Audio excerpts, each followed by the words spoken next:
Hello મિત્રો, કેમ છો? મજામાં ને? આજથી આપણે સ્ટાન્ડર્ડ 11 સાયન્સની અંદર કેમિસ્ટ્રી સબ્જેક્ટની અંદર આપણે ચોથું ચેપ્ટર રાસાયણિક બંધન અને આણ્વીય રચના જોઈશું.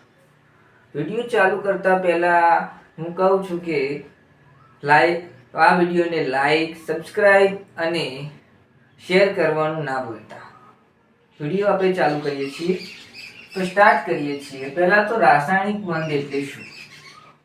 તો સૌ પ્રથમ આપણે લખીએ કે રાસાયણિક બંધ એટલે શું? તો રાસાયણિક બંધ આપણે કોને કહીશું? તો પરમાણુઓ કે આયનો એકબીજા સાથે જકડી રાખેલા એટલે કે જકડી રાખતા આકર્ષણ બળને આપણે રાસાયણિક બંધ કહીશું.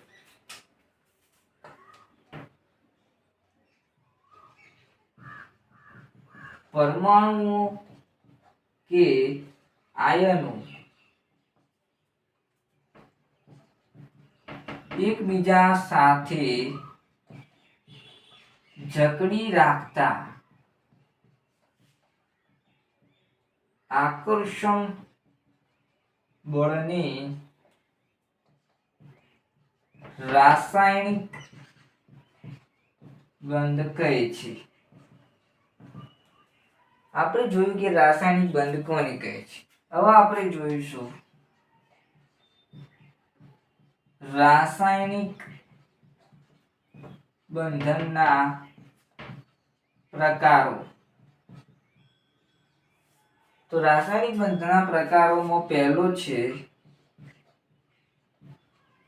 પ્રબળ બંધ. પ્રબળ બંધ એટલે કે આંતર પરમાણ્વીય બંધ. આંતર પરમાણ્વીય બંધ. હવે આની આપણે વ્યાખ્યા જોઈએ તો કે આ પરમાણ્વીય બંધ એટલે કે પરમાણુ વચ્ચે બનતા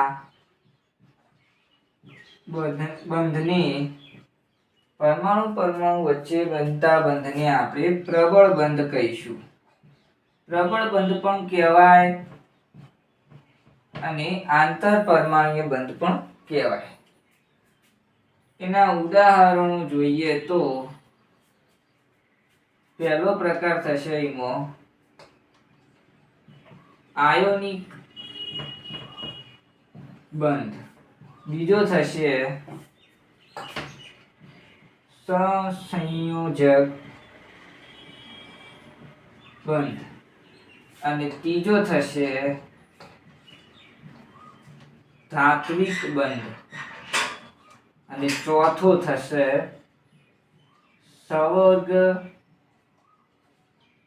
સહસંયોજક બંધ. આપણે રાસાયણિક બંધ એટલે શું જોયું કે પરમાણુ કે આયનો એકબીજા સાથે જકડી રાખતા આકર્ષણ બળને રાસાયણિક બંધ કહેવાય. રાસાયણિક બંધના પ્રકારોમાં આપણે પહેલો જોયું નિર્બળ બંધ. એને આપણે આંતર પરમાણ્વીય બંધ પણ કહી શકાય. તો પરમાણુ વચ્ચે બનતા બંધને આપણે પ્રબળ બંધ કહીશું. અને એના ઉદાહરણમાં આપણે જોયું કે આયોનિક બંધ, સહસંયોજક બંધ અને ધાત્વિક બંધ અને સહસંયોજક બંધ આવે. આગળ આપણે જોઈશું બીજો પ્રકાર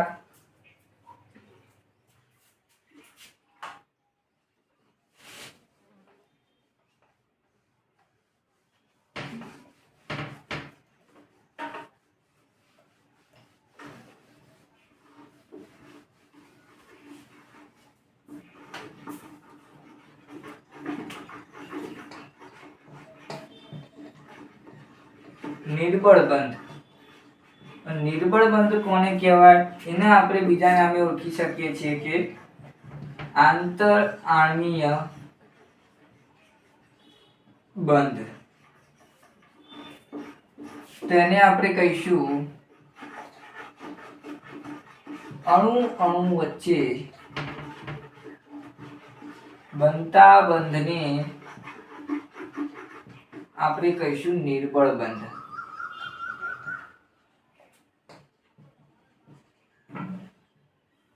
તો નિર્બળ બંધ કોને કહીશું? આંતર આણ્વીય બંધ. ને અણુ વચ્ચે બનતા બંધને આપણે નિર્બળ બંધ કહીશું. તો ઉદાહરણ તરીકે આવશે પહેલો વાન્ડર વાલ્સ આકર્ષણ બળ,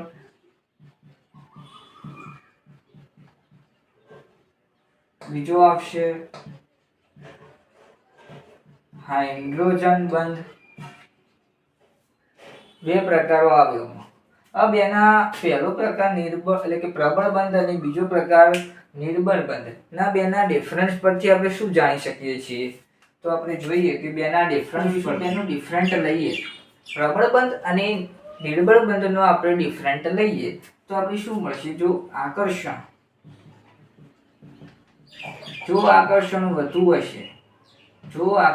વધુ હશે તો બંધની પ્રબળતા વધુ મળશે. જો આકર્ષણ વધુ હશે તો બંધની સ્થાયીતા વધુ હશે. જો આકર્ષણ વધુ હશે, જેટલું આકર્ષણ વધુ હશે તેટલી ઊર્જા ઓછી થશે, એટલે કે 1/ઊર્જા. બરોબર છે. હવે આપણે જોઈશું પ્રબળ બંધ આપણે જોયું તો એની અંદર આપણે ઉદાહરણ જોયું હતું આયોનિક બંધ. એ આયોનિક બંધની આપણે વાત કરીશું હવે કે આયોનિક બંધ એટલે શું, આયોનિક બંધની અંદર શું આવે. તો આયોનિક બંધ આપણે જોઈએ પહેલો કે આયોનિક બંધ એટલે શું. આયોનિક બંધને આપણે આયનીય બંધ પણ કહી શકાય.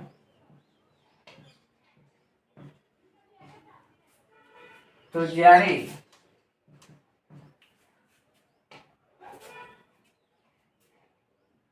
બે વિરુદ્ધ વીજભારવાળા આયનો જેમ કે ધન આયન કે ઋણ આયન વચ્ચે લાગતા સ્થિર વિદ્યુતીય આકર્ષણ બળને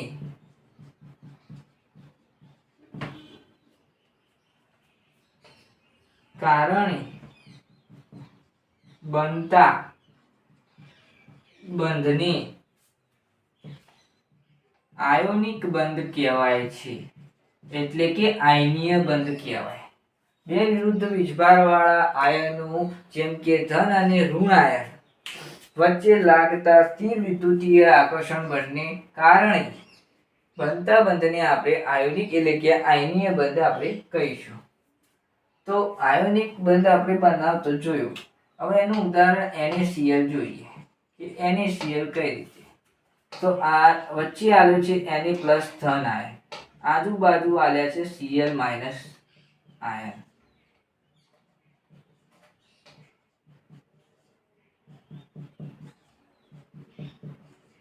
તો જે Na પ્લસ ધન આયન આલ્યા છે એ આકર્ષણ અનુભવે છે. Cl માઇનસ ગમે તેટલા હોઈ શકે, એવું જરૂરી નથી કે આટલા જ હોય. હવે આપણે આગળ જોઈશું આયોનિક બંધની અંદર આપણે શરતો જોઈ શકીએ કે આયોનિક બંધ કઈ રીતે બનાવવામાં આવે છે.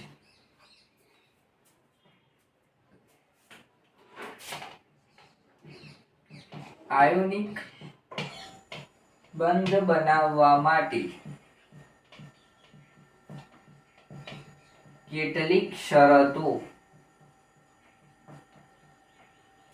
શરતો આપણે જોઈશું. પહેલી છે સરળતાથી ધન આયન બનાવવો. સરળતાથી ધન આયન કઈ રીતે બનાવવું એ આપણે જોઈશું. તો જ્યારે કોઈ એક તત્વની જ્યારે કોઈ એક તત્વની આયનીકરણ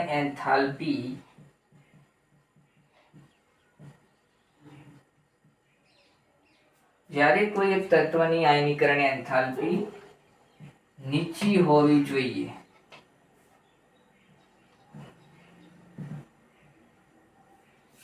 કોઈ એક તત્વની આયનીકરણ એન્થાલ્પી હંમેશા નીચી હોવી જોઈએ. આ સરળતાથી ધન આયન બનાવવા માટે પહેલો તબક્કો કહેવાય. તો કેમ નીચી હોવી જોઈએ એ આપણે જોઈશું. કોઈ ધારો કે એન્થાલ્પીની હંમેશા નીચી હોય, જેટલી નીચી હશે એન્થાલ્પી તેટલું સરળતાથી આપણે આયનીકરણ થશે. જેટલું આયનીકરણ સરળતાથી થશે તેટલો સરળતાથી આપણે ધન આયન મળશે. બરોબર છે. તો ધન આયન બનાવવા માટે આપણે ઉદાહરણ જોઈશું કે સમૂહ 1 અને 2 ના તત્વો, આલ્કલી અને આલ્કલાઇન તત્વો કહી શકાય. સમૂહ 1 અને 2 ના તત્વો એટલે કે તો સોડિયમ એટલે કે Na નું Na+ માં રૂપાંતર કરવા માટે એક ઇલેક્ટ્રોન મુક્ત થશે.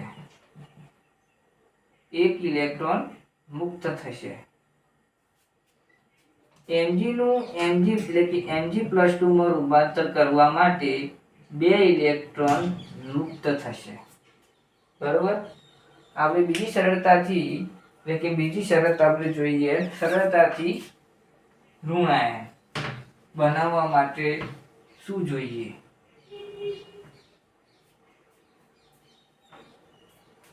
તો સરળતાથી ઋણ આયન બનાવવાનું છે. તો સરળતાથી ઋણ આયન બનાવવા માટે કોઈ એક તત્વની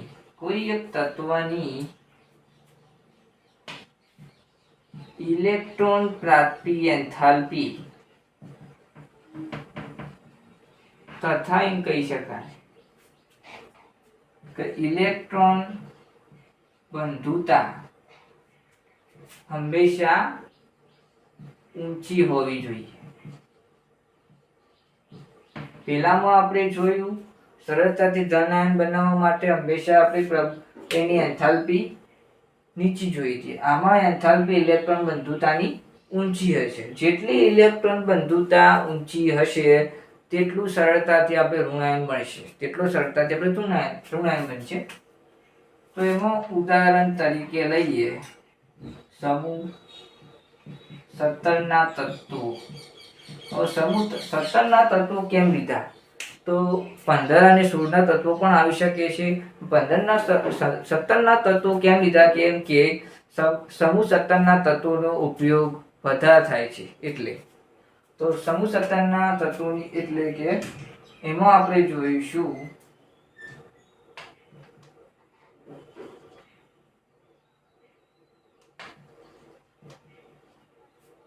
સમૂહના 17 એટલે કે આમાં Cl- બનશે. Cl2 પ્લસ 2 ઇલેક્ટ્રોન વિરુદ્ધ 2Cl-.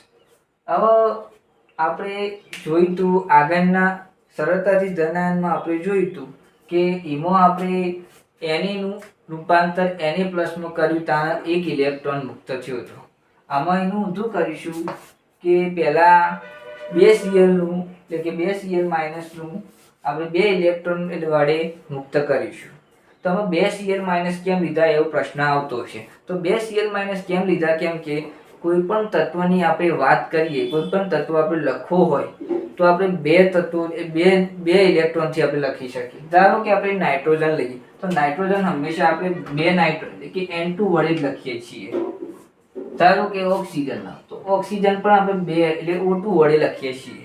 એકલો N લખતા નથી. એવી જ રીતે Cl2 + 2 ઇલેક્ટ્રોન એવી જ રીતે 2Cl- પ્રાપ્ત થશે.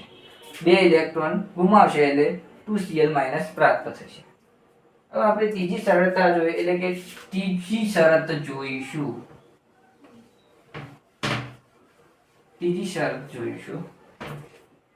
બે જોઈ. ત્રીજી છે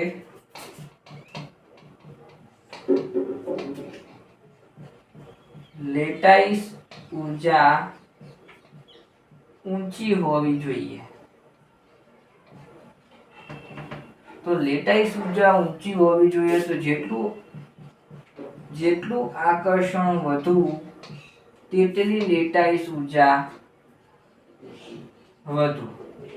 જેટલી લેટાઈસ ઉર્જા વધુ મળશે તેટલો સરળતાથી આયોનિક બંધ બને. જેટલું આકર્ષણ વધુ હશે તેટલું લેટાઈસ ઉર્જા વધી હશે, એટલે કે લેટાઈસ ઉર્જા વધુ હશે.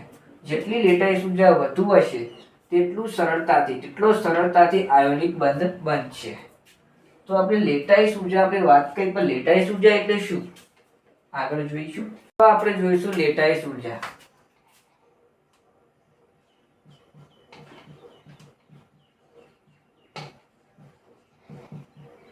તો લેટાઈસ ઉર્જા માટે આવશે એમાં 1 મોલ ઘન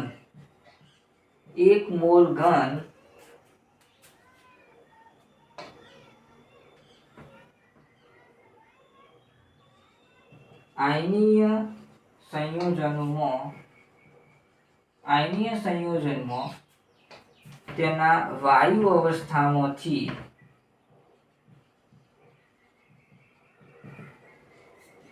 લેટાઈસ 1 મોલ ઘન આયનીય સંયોજનમાં તેના વાયુ અવસ્થામાંથી આયનીય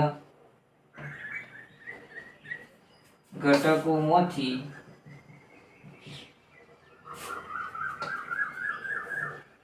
બનતું હોય ત્યારે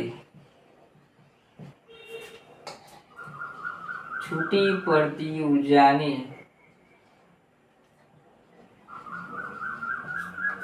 લેટાઈસ ઉર્જા કહેવાય.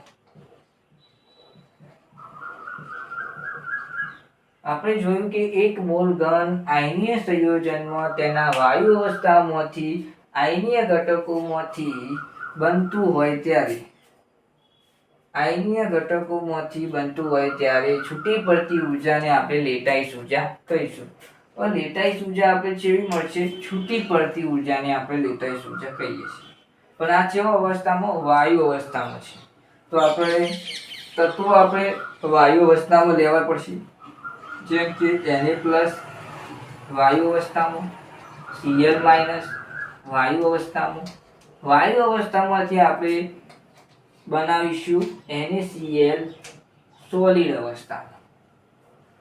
ΔH આપણને મળશે નેગેટિવ, એટલે કે ઋણ આયનનું. તો આપણે છૂટી પડતી ઉર્જા પણ આપણને મળશે, લેટાઈસ ઉર્જા, એ પણ આપણે ઋણ જ મળશે.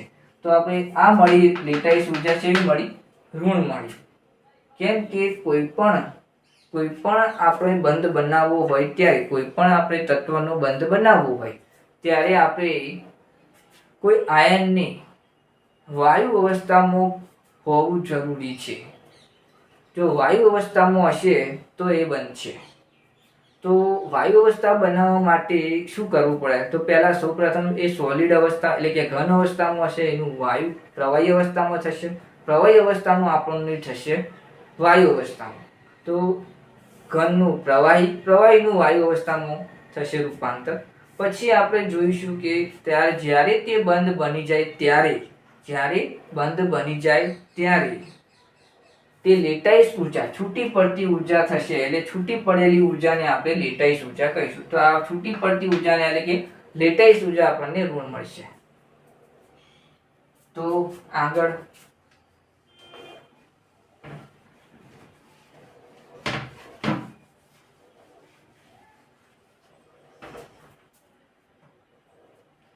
આપણે જોઈશું લેટાઈસ ઉર્જા હજી બાકી છે, પતી નથી.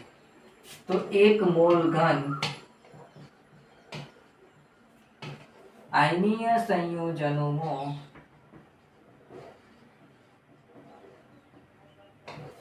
તેના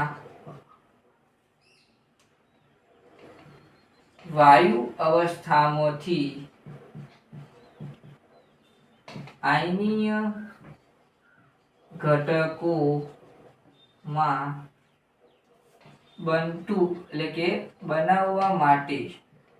બનવા માટે આપવી પડતી ઉર્જાને આપણે કહીશું લેટાઈસ ઉર્જા. આમાં આપણે મળશે આપવી પડતી ઉર્જા.